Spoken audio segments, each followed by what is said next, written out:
Hello everyone, welcome back to Nepal online school. तपाईँहरूलाई Nepal online स्कुलमा फेरि पनि स्वागत छ।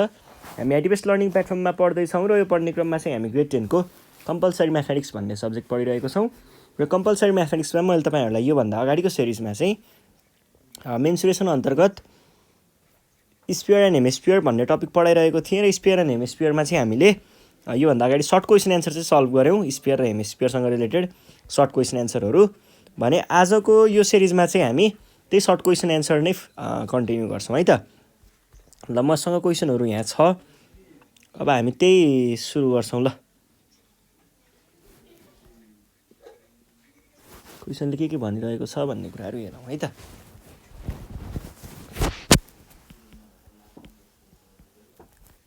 ल म क्वेसन लेख्न सुरु गर्छु।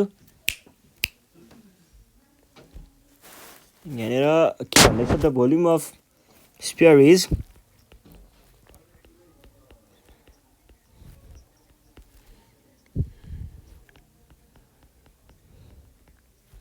स्पियर इज 36 क्युबिक सेन्टिमिटर भन्छ। Find its diameter.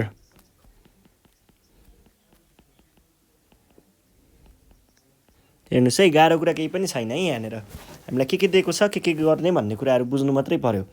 हामीलाई दिएको कुरा के छ, भोल्युम। भोल्युम दिएको छ, निकाल्नु पर्ने डायामिटर छ। फर्मुला लगाउँदै एन्सर आउँछ है।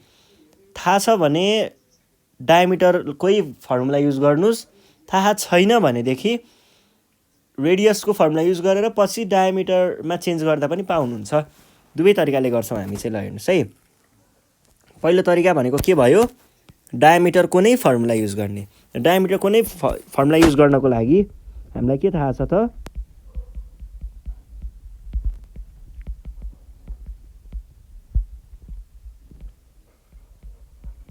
भोल्युम भनेको के हुन्छ, कुनै पनि स्पियरको भोल्युम भनेको 4/3 पाई आर क्युब है। अब पाई, यो त रेडियसवाला फर्मुला पो आयो त। 1/6 पाई डी क्युब चाहिँ हुन्छ है। यो भयो। अर भोल्युम क्वेसनले कति भन्दैछ, 36 भनेर भन्दैछ है। 36 is equals to 1/6 pi d cube. अर 36 इन्टु 6, 36 पाई पनि छ त। 36 pi into 6 is equals to pi d cube. के गरौँ भनेदेखि योलाई चाहिँ तलतिर डिभाइड हुन पठाउँ। अनि त्यहाँ पछाडि यो 6 भनेको चाहिँ 6 स्क्वायर, 6 स्क्वायर भनेको 36 हो नि त। 6 स्क्वायर टाइम्स 6 भनेको 6 cube. 6 cube equals to pi by pi d square. यो भनेको के भयो, अर यो दुइटा cancel, d cube. D cube is equals to 6 cube. हेर्नुहोस् त के भयो यहाँनिर, यहाँनिर पावर एउटै छ भने बेस पनि एउटै हुनुपर्छ। देयरफोर डी इक्वल्स टु 6 है। यो भयो एउटा तरिका। अब यदि तपाईँहरूलाई यो फर्मुला थाहा छैन भने तपाईँहरूले रेडियसको फर्मुला युज गरेर पनि निकाल्न सक्नुहुन्छ है। भन्नुको अर्थ के हो भन्दा, हामीलाई के थाहा छ त, भोल्युम अफ कुनै पनि स्पियर भनेको 4/3 पाई आर क्युब हुन्छ। 4/3 पाई भनेको पाई नै भइहाल्यो। भोल्युम भनेको चाहिँ 36 पाई भयो। आर क्युब चाहिँ थाहा छैन है। अब के गरौँ भन्दाखेरि यहाँनिर चाहिँ यस्तो गरौँ, क्रस मल्टिप्लिकेसन।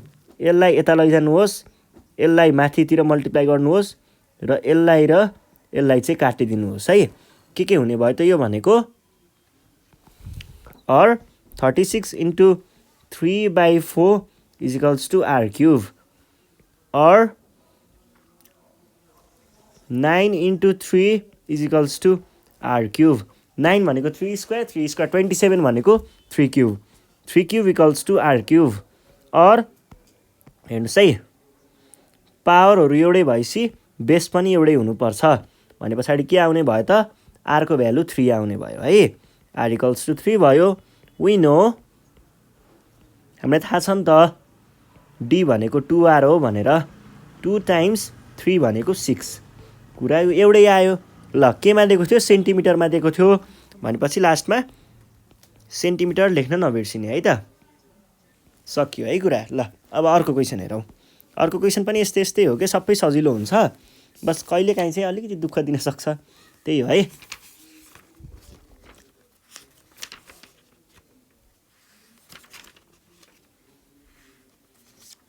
ल हेर्नुहोस् है यहाँ के भन्दैछ।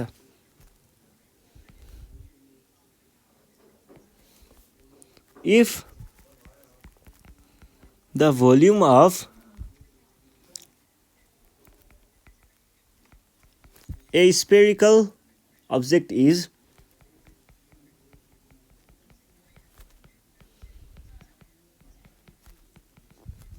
9p by 2p centimeter cube, find its diameter.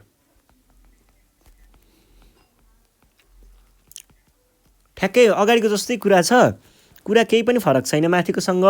बस माथि चाहिँ हामीलाई भ्यालु नै दिएको थियो भने, न्युमेरिक भ्यालु दिएको थियो भने यहाँनिर चाहिँ अलिकति के हो जस्तो दिएको छ है। के हो भन्नाले यहाँ पी इन्क्लुड गरेर दिएको छ भन्न खोजेको। अब यसलाई पनि सल्भ गर्ने तरिका चाहिँ त्यही नै हो है। विनोबाटै सुरु हुन्छ र डायमिटर इक्वल्स टु दिसबाट नै इन्ड हुन्छ है। ल विनो के थाहा छ हामीलाई, भोल्युम भनेको कुनै पनि स्पियरको भोल्युम भनेको के हुन्छ त 4/3 पाई आर क्युब यो अथवा 1/6 पाई डी क्युब। कुन चाहिँ चुज गर्नुहुन्छ चुज गर्नुहोस्। मैले चाहिँ अब डायमिटर भनेको हुनाले सिधै डी वालै फर्मुला युज गरेँ है। ल 1/6 इन्टु पाई डी भनेको त थाहा छैन। अनि यतापट्टिको कुरा आउँछ, यतापट्टि के भनेको छ 9p/2 सेन्टिमिटर क्युब। अर के गरौँ, यसलाई यतापट्टि मल्टिप्लाई गर्न ल्याउनुहोस् त के हुन्छ,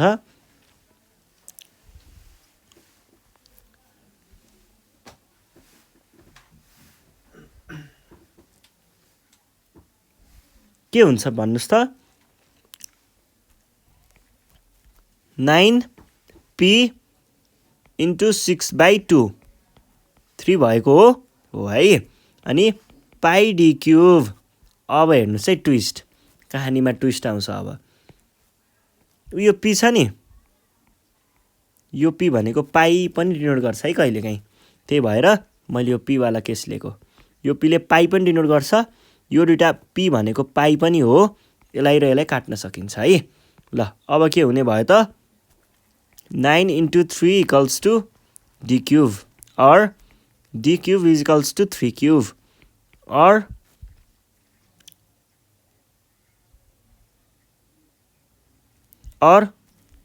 डी इक्वल्स टु 3 के हुने भयो सेन्टिमिटर क्युबमा दिएको हुनाले हामीले यसलाई ल सकियो है। यो कोही सेन्टिमिटर मात्रै होला। ल सकियो है। अब अर्को क्वेसन हेरौँ। अर्को क्वेसनमा चाहिँ के भन्छ, the volume of a sphere is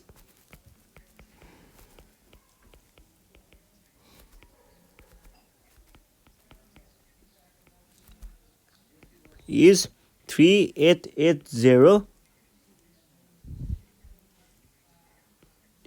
cubic centimetre भन्छ। Find the radius of the sphere.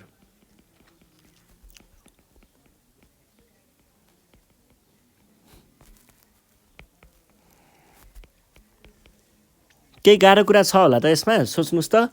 अघि नै हामीले गरिसक्यौँ, यसरी नै हामीले यहाँनिर रेडियस निकालेर त गरेको थियौँ नि पहिला। यही कुरा हो है, फर्मुला राखिदिए पुग्छ है। सुरुमा विनो के थाहा छ हामीलाई, भोल्युम भनेको कुनै पनि स्फियरको 4/3 पाई आर क्युब नै हुन्छ। अर भोल्युम त फेरि क्वेसनले कति भन्छ, यति छ भनेर भनेको छ।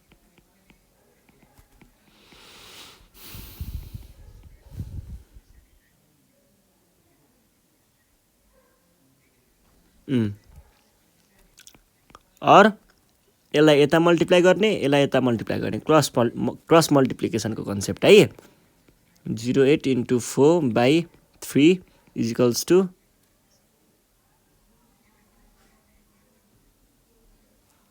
पाईको भ्यालु भनेको 22/7 R cube or R cube भनेको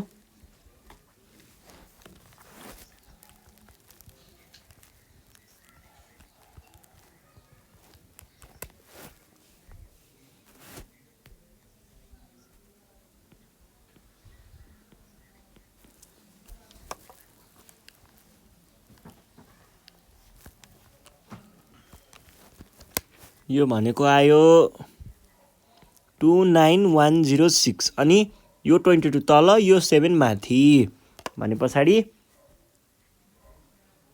इन्टु 7/22 आयो और आर क्युब भनेको आयो 9261 और आर त क्युबमा छ भने पछाडि यतातिर क्युब रुट राख्नु पर्यो है। अब यो भनेको के हुने भयो त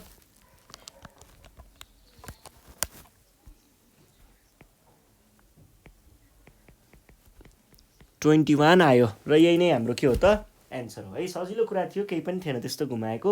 अब हामी अर्को क्वेसन हेर्छौँ है। अर्को क्वेसन पनि यस्तै रेडियस फाइन्ड गर्नुपर्ने छ।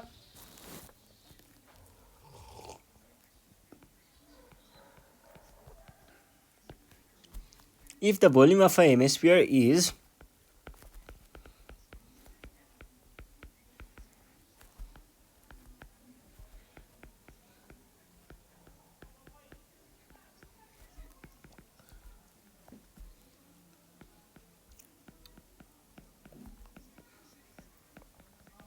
find its radius.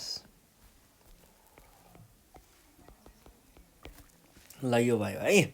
रेडियस पत्ता लगाउनु पर्ने छ। हामीलाई भोल्युम दिएको छ, पत्ता लगाउनु पर्ने चाहिँ रेडियस छ। भोल्युम चाहिँ फेरि के को दिएको छ? स्फियरको भोल्युम हो र होइन नि, हेमिस्फियरको भोल्युम हो। हेमिस्फियरको भोल्युम भनेको कति हुन्छ? स्फियरको ठ्याक्कै आधी अथवा 2/3 पाई आर क्युब। ल त्यही फर्मुला लगाउनुहोस् त, ठ्याक्कै एन्सर आउँछ है। के भन्ने? वी नो भन्ने अनि volume of hemisphere is 2/3 pi r cube or volume of hemisphere कति दिएको छ? 19404 is equals to 2/3 into 22/7 r cube। अब के गरौँ भन्दा यो भनेको 19404 is equals to 44/21 r cube। अब क्रस मल्टिप्लाई गर्नुहोस्, यसलाई भनेको के भयो? r cube is equals to 19404 into 21 by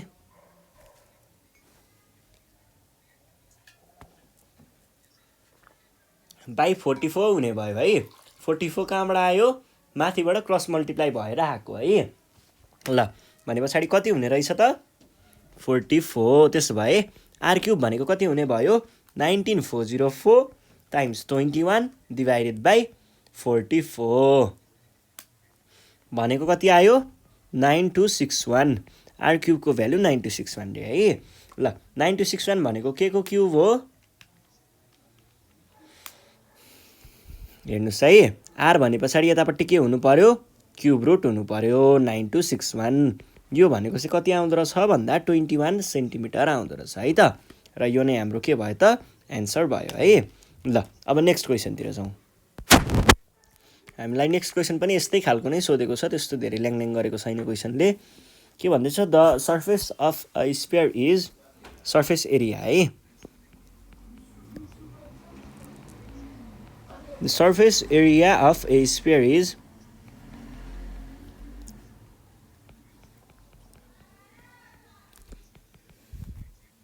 36 pi square centimetre. Find its diameter.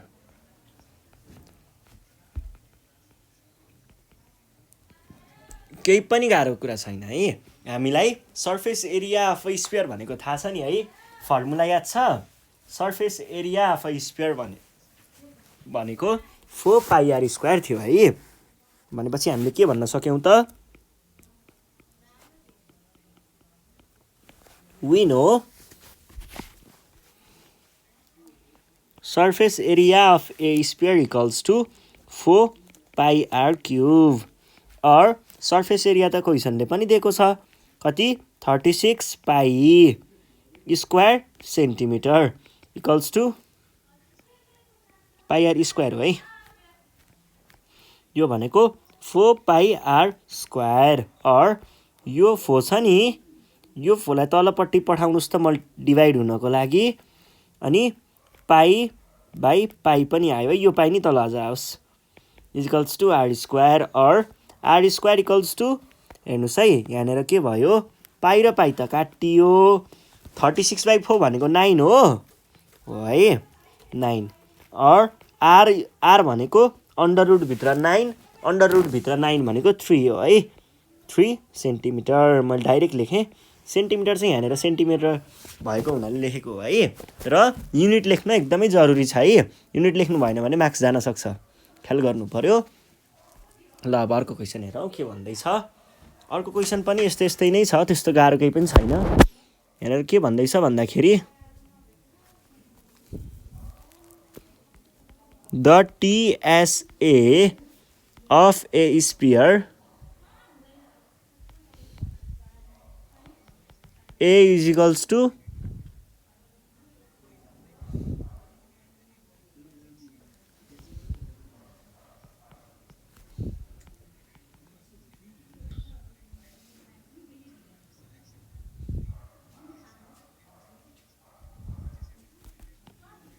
अनि के भन्छ फाइन्ड डायमिटर चाहिँ पत्ता लगाउनुहोस् भन्छ। ल हेर्नुहोस् है क्वेसनले हामीलाई के भन्दैछ भन्दाखेरि यहाँनिर हामीलाई दिएको के छ total surface area of a sphere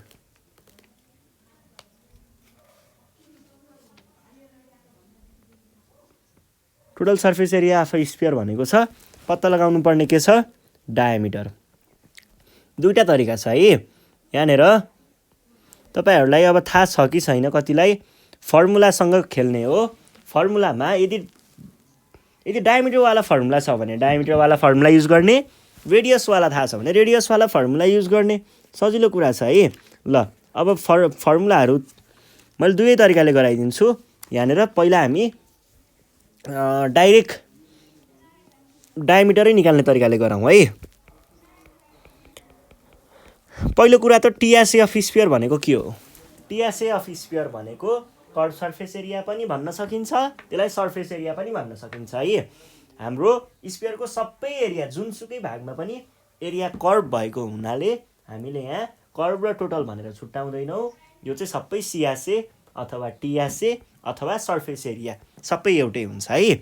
र सर्फेस एरिया निकाल्ने डायमिटर वाला फर्मुला भनेको चाहिँ पाई डी स्क्वायर हो भनेदेखि अब यसको भ्यालु त क्वेसनले दिएको छ 22,176 भनेर हैन त। अब यो भनेको के हुने भयो त यो भनेको त 2670 पाई भनेको 22/7 इन्टु डी स्क्वायर अर 22,176 times 7 divided by 22 equals to d square अर डी स्क्वायर भनेको ल यसको डाइरेक्ट क्याल्कुलेट गरेर म भ्यालु लेख्छु है 22,176 बाई 22 इन्टु 7 भनेको कति आउँदो रहेछ 7056। अब के गर्नु पर्यो भन्दा डी स्क्वायर रुट लगाउनुस् त यतापट्टि 7056 मा कति आउने रहेछ यो भनेको 84 आउने रहेछ है त। 84 केमा दिएको थियो भ्यालु सेन्टिमिटरमा भने पछाडि सेन्टिमिटर लेख्न जरुरी छ है। ल अब नेक्स्ट हेर्नुस् नेक्स्ट भनेको हाम्रो अर्को तरिकाले अर्को भनेको हामीलाई रेडियस वाला मात्रै फर्मुला थाहा हुन पनि त सक्छ नि भनेपछि रेडियस वाला फर्मुलाबाट पनि गर्न सकिन्छ है। वी नो कुनै पनि स्फियरको सर्फेस एरिया रेडियसमा लेख्नु पर्यो भने त्यो भनेको एस रेडियस भनिसके पछाडि SA equals to 4 pi r square हुन्छ और एसए भनिसके पछाडि यसको भ्यालु त हामीलाई क्वेसनले दिएको छ 22,176 is equals to 4 times 22/7 into r को भ्यालु थाहा छैन। अब हेर्नुस् है यो 22,176 यो गयो माथि मल्टिप्लाई भयो टाइम्स 7 डिवाइड बाई यो भनेको 44 आयो तल डिभाइड हुन। आर स्क्वायर म डाइरेक्ट भ्यालुज निकाल्छु है कति आउँछ। यो भनेको आउँदो रहेछ 1764 इक्वल्स टु आर स्क्वायर अर आर भनेको आउने रहेछ कति √1764। यो भनेको कति आयो 42 सेन्टिमिटर। यो भयो है। अब हामीलाई के थाहा छ वी नो रेडियस डायमिटर भनेको 2r हुन्छ 2 टाइम्स रेडियस हुन्छ 2 टाइम्स 42 हुन्छ। यो भनेको 84। सकियो है कुरा एउटै थियो ल। यो क्वेसन पनि सकियो र आज हामीले यति नै गर्नेछौँ। योभन्दा नेक्स्ट सिरिज आउने सिरिजमा चाहिँ हामी अरू फर्दर क्वेसनहरू लिएर आउनेछौँ। त्यतिखेरसम्मको लागि नेपाल अनलाइन स्कुल बिदा माग्न चाहन्छ। तपाईँहरू घरमा बसेर प्र्याक्टिस गर्दै गर्नुहोस्। केही प्रब्लम भयो भने हामीलाई सम्पर्क गर्न सक्नुहुन्छ 98 495 95 8 95 मा।